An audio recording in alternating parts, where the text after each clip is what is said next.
Somehow we have all been sold this idea, and I would say wrongly too, that a leader has to dress a certain way, they have to sound a certain way, they have to be flawless, they have to be perfect. And I would say that narrative we have been sold, we've all shot ourselves in the foot, because nobody is flawless, nobody is perfect, nobody will ever be. And when a leader cuts that impression or wants to give the impression that they are perfect or flawless, then what that means is that whenever they make mistakes, they will attempt to cover up those mistakes. And I like to say that it's not the mistakes that the leader makes them lose credibility, rather it's the attempt at cover-ups that will make you lose credibility. And when we have built directly or indirectly that culture of hiding mistakes, we are never going to ever have a culture of psychological safety. The message we are sending across is to say mistakes are not tolerated there. That also has a dual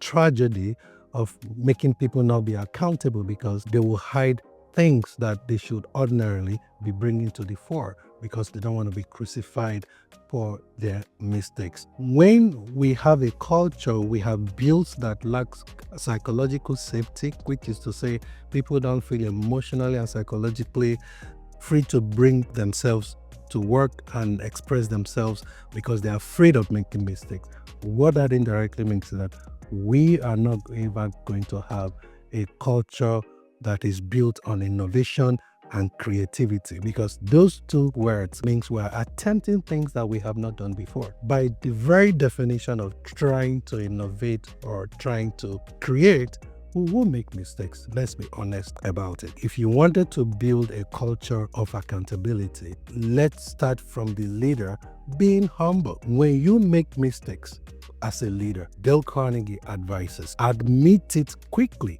and emphatically, because you're human. That's where we should start from. Not attempting to build perfection, not attempting to be flawless, because we will never be. Let's keep it real. Let's start from there. That's real leadership, humility.